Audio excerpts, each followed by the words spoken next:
২৪ জুলাই আন্দোলনের মূল নায়ক দেশের সব শ্রেণী পেশার মানুষ, বললেন তারেক রহমান। মানুষের প্রত্যাশা অনুযায়ী পরিকল্পনা করছে বিএনপি। বেগম খালেদা জিয়ার শারীরিক অবস্থার উন্নতি হলেও বিমান ভ্রমণের উপযোগী নয় সংশ্লিষ্টদের তথ্য। আপোষহীন ভূমিকায় বেগম জিয়া দেশের অভিভাবকে পরিণত হয়েছেন মির্জা আব্বাসের মন্তব্য। একটি দল জান্নাতের টিকিট বিক্রি করলেও ইহকালে মানুষ কিভাবে চলবে তার কোনো বক্তব্য নেই। সালাউদ্দিনের মন্তব্য, ধর্ম ব্যবসার অভিযোগ অস্বীকার জামায়াতের আমিরের। নির্বাচন স্থগিতের রিট খারিজ, তফসিল ঘোষণার জোর প্রস্তুতি। সহকর্মীদের নিয়ে বুধবার রাষ্ট্রপতির সাথে সাক্ষাৎ করবেন সিইসি।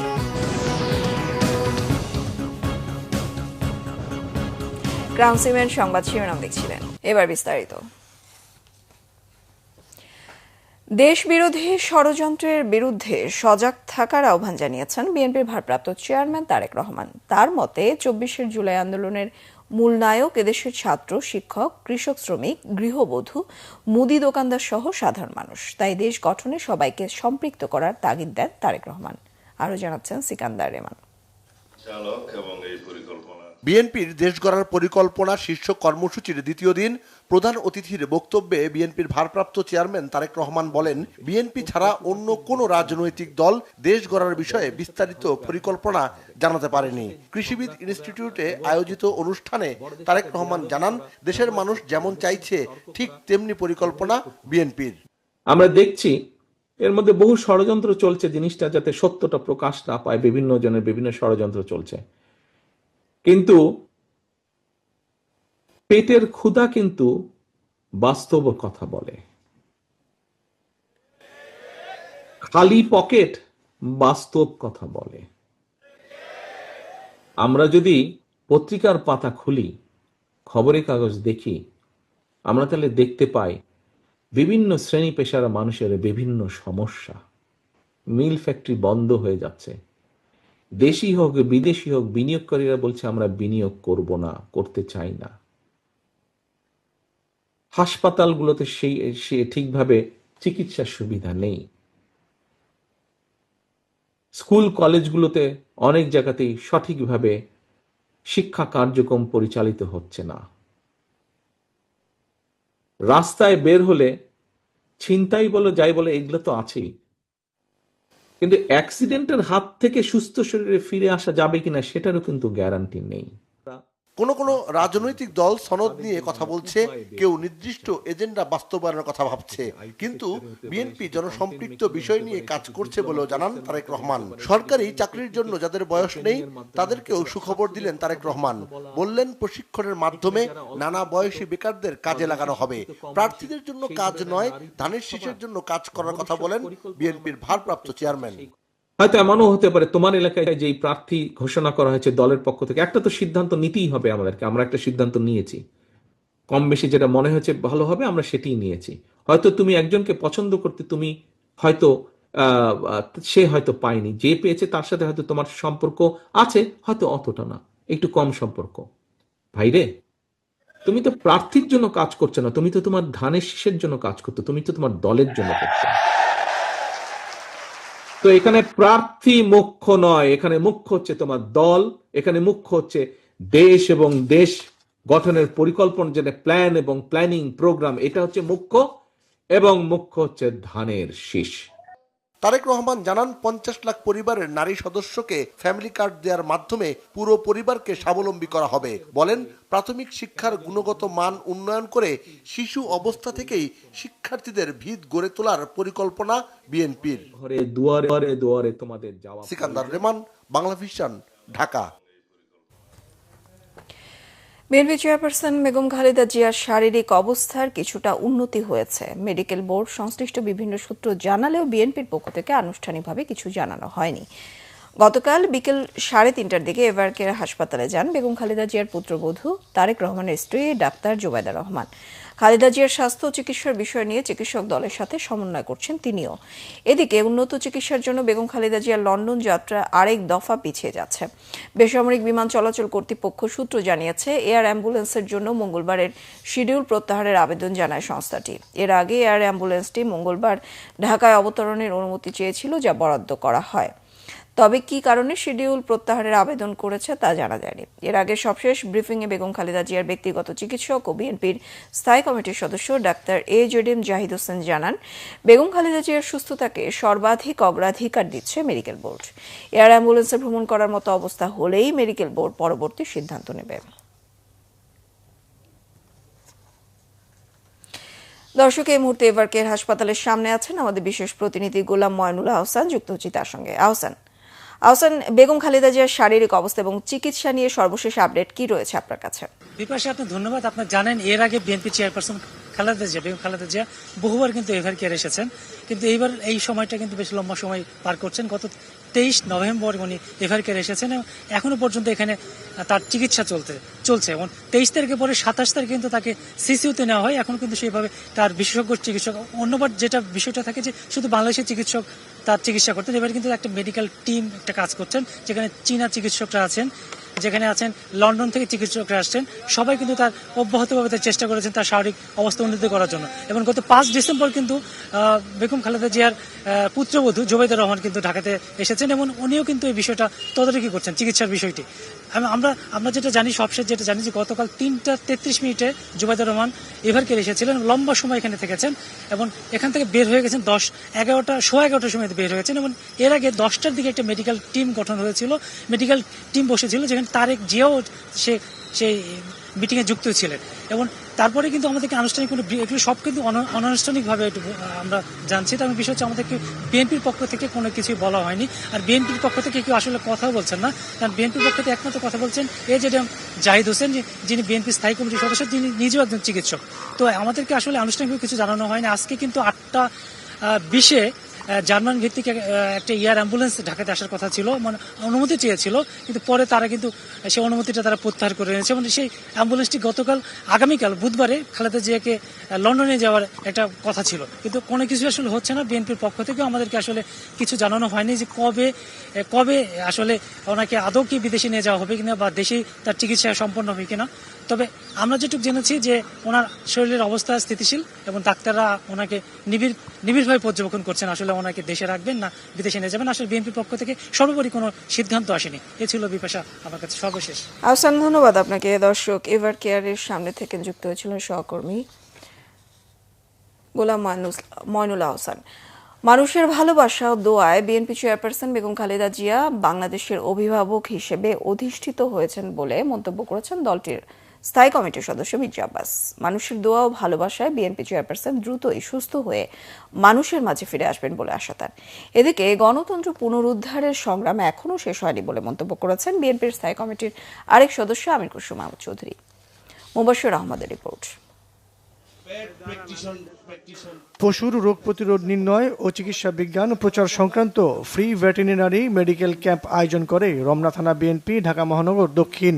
অনুষ্ঠানে প্রধান অতিথির বক্তব্যে বিএনপির স্থায়ী কমিটির সদস্য মির্জা আব্বাস বলেন, গণতন্ত্রের স্বার্থে আপোষহীন থাকায় দলমত নির্বিশেষে বেগম খালেদা জিয়া দেশের অভিভাবকে পরিণত হয়েছেন। মানুষ স্বতঃস্ফূর্তভাবে ওনাকে গ্রহণ করেছেন। দেশনেত্রী বেগম খালেদা জিয়া আগে ছিলেন বিএনপি নেত্রী, পরবর্তী পর্যায়ে আমরা ওনাকে দেশনেত্রী পর্যায়ে আখ্যায়িত করলাম, কিন্তু আজকে ওনার অবস্থান উচ্চতা এমন জায়গায় পৌঁছেছে, উনি আর ওই সমস্ত অবস্থানে নাই। উনি এখন বাংলাদেশের অভিভাবক হিসেবে আবির্ভূত হয়েছেন।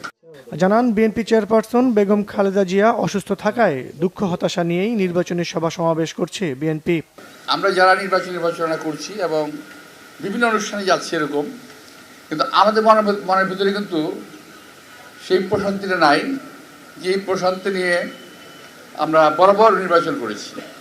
একটা মানসিক প্রশান্তি, একটা আনন্দ ফুর্তি নিয়ে আমরা নির্বাচন করেছি, এবার কিন্তু সেটা নাই।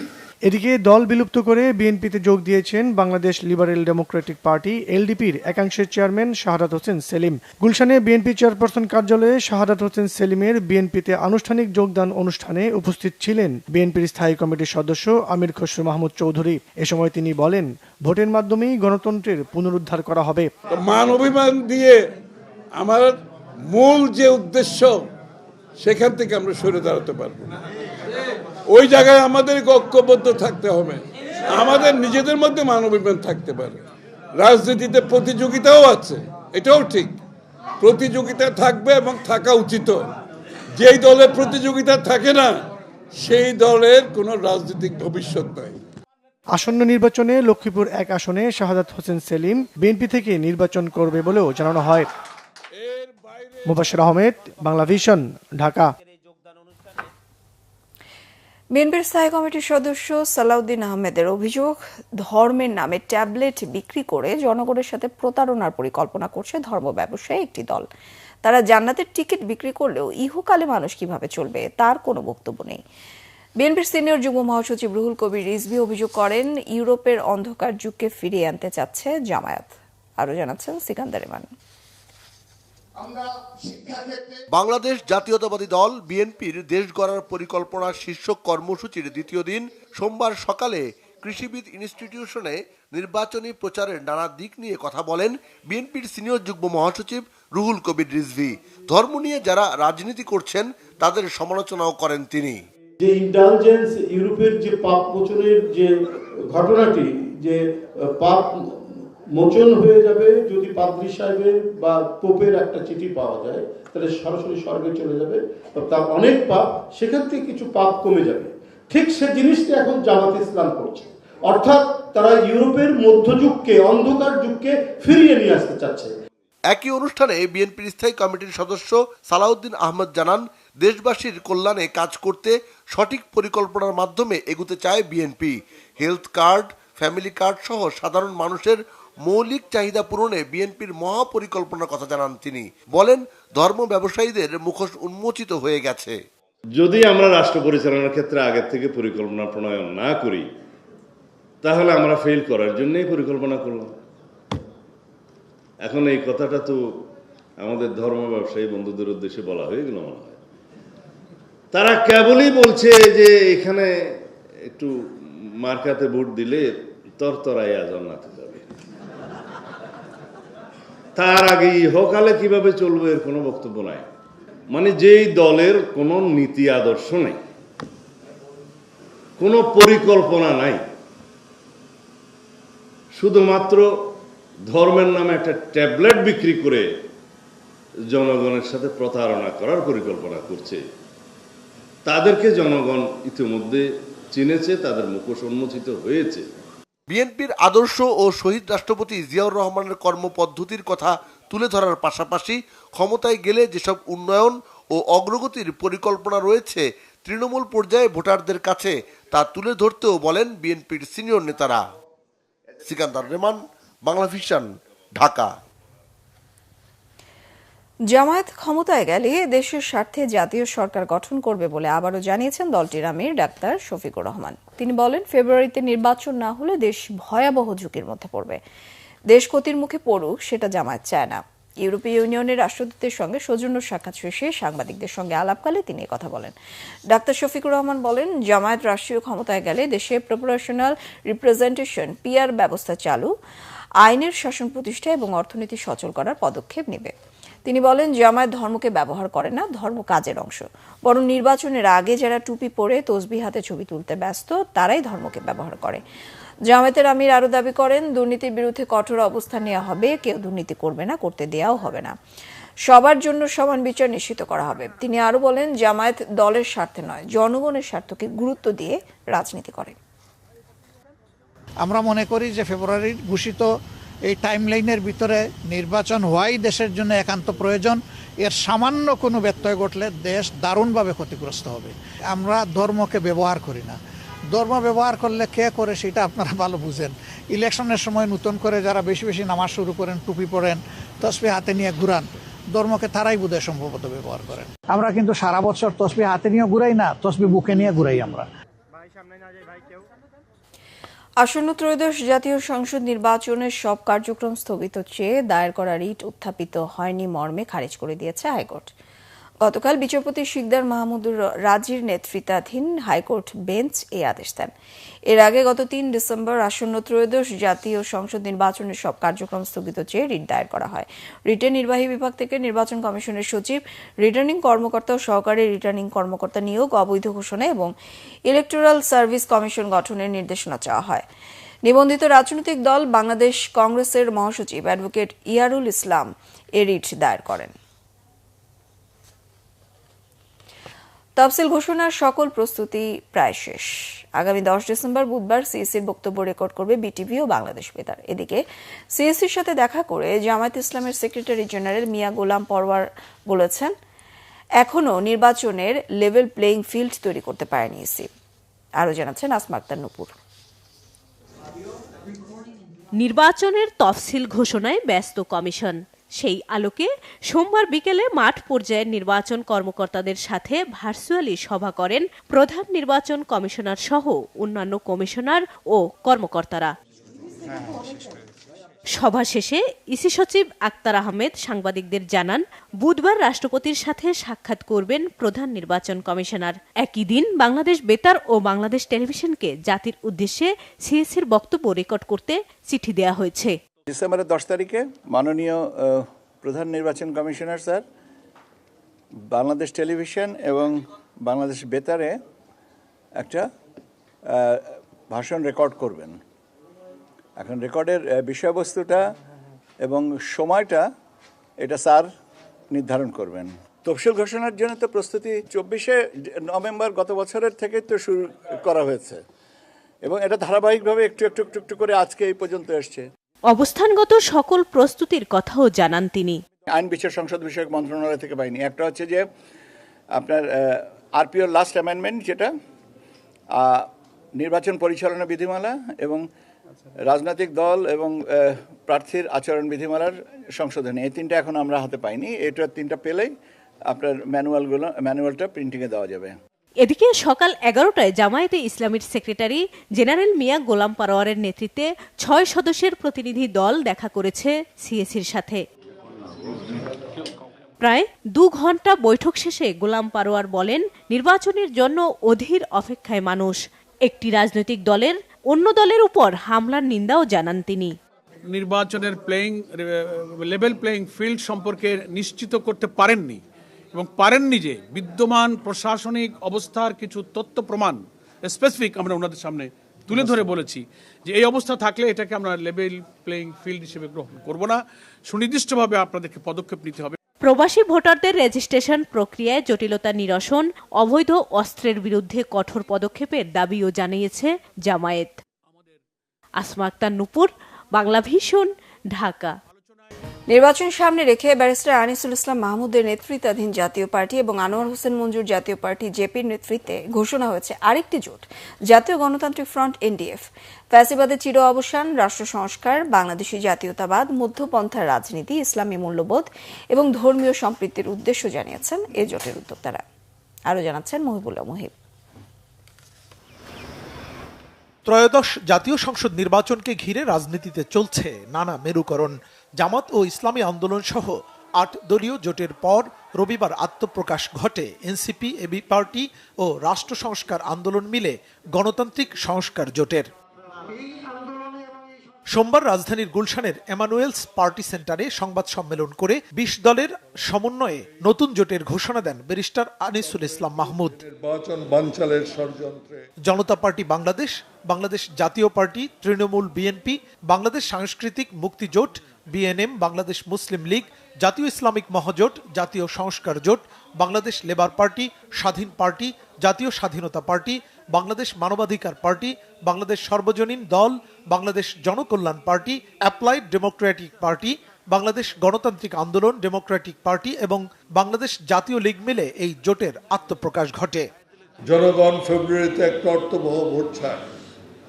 তাদের প্রত্যাশা এই ভোটের মধ্য দিয়ে ফ্যাসিবাদের চিরবিদায়, লক্ষ্যে মুক্তিযুদ্ধের লাখো শহীদের স্বপ্ন এবং জুলাই গণ অভ্যুত্থানের হাজারো শহীদের স্বপ্নে পুনর্জন্ম নেওয়া নতুন বাংলাদেশ গন্তব্যচ্যুত হতে পারবে না। নির্বাচন কমিশনকে আমি অনুরোধ করব, আপনারা ইতিমধ্যে অনেক কিছু বৈষম্য করেছেন। আপনাদের রেজিস্টার্ড পার্টি আছে, তাদের সবকে আপনারা আলোচনায় ডাকেননি। এনডিএফ জোটের সভাপতির দায়িত্বে ব্যারিস্টার আনিসুল ইসলাম মাহমুদ, প্রধান সমন্বয়ক জনতা পার্টি বাংলাদেশের ভারপ্রাপ্ত চেয়ারম্যান গোলাম সরোয়ার মিলন, প্রধান মুখপাত্র রুহুল আমিন হাওলাদার। আপনি আইলেন কেমন করে আমার উপদেশ দিতেছিলেন? আমি রাজনীতি করি 18 বছর বয়স থেকে। ও হালা এসে আমার পাঠ করে কয় এইটা করো, এইটা করো। আরে মুখ সামলায় কথা কেন? আমি তো কোনো অন্যায় কথা বলি নাই, মুরব্বীদের সম্মান করা সে হয় এত উপদেশ দেওয়া কেন? সেই জন্য আমি বলি, এই যে নতুন যে প্রচেষ্টাটা আপনারা যারা গ্রহণ করে উদ্যোগ নিয়েছেন, আমি তাদেরকে ধন্যবাদ জানাই। আমি জানি তারা ব্যর্থ হবে। জোটভুক্ত দলগুলো নিজ নিজ আদর্শ ও স্বকীয়তা বজায় রেখে উন্মুক্ত নীতিমালা এবং কয়েকটি দাবির ভিত্তিতে আগামী নির্বাচন ও রাজনীতিতে সক্রিয় ভূমিকা রাখবে বলে জানান বক্তারা। মুহিবুল্লাহ মুহিব, বাংলা ভিশন, ঢাকা। সংবাদ শেষ করব ক্রাউন সিমের শিরোনামগুলো আরো একবার জানিয়ে।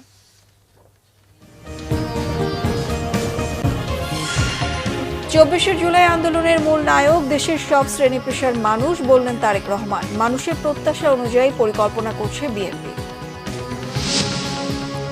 খালেদা জিয়ার শারীরিক অবস্থার উন্নতি হলেও বিমান ভ্রমণের উপযোগী নয় সংশ্লিষ্টদের তথ্য। আপোষহীন ভূমিকায় বেগম জিয়া দেশের অভিভাবকে পরিণত হয়েছেন, মির্জা আব্বাসের মন্তব্য। একটি দল জান্নাতের টিকিট বিক্রি করলেও ইহকালে মানুষ কিভাবে চলবে তার কোনো বক্তব্য নেই, সালাউদ্দিনের মন্তব্য। ধর্ম ব্যবসার অভিযোগ অস্বীকার জামায়াতের আমিরের। নির্বাচন স্থগিতের রিট খারিজ, তফসিল ঘোষণার জোর প্রস্তুতি। সহকর্মীদের নিয়ে বুধবার রাষ্ট্রপতির সাথে সাক্ষাৎ করবেন সিইসি। এই ছিল এখনকার মতো। পরের সংবাদ সকাল 10টায়, 9টায় রয়েছে নিউজ টপ 10, দেখার আমন্ত্রণ রইল। এছাড়া বাংলা ভিশন সংবাদ ও সংবাদ সংশ্লিষ্ট অনুষ্ঠান দেখতে ভিজিট করুন www.bbnews24.com ও facebook.com/banglavishnnews। সাবস্ক্রাইব করুন youtube.com/banglavishnnews। সঙ্গে থাকায় ধন্যবাদ সবাইকে।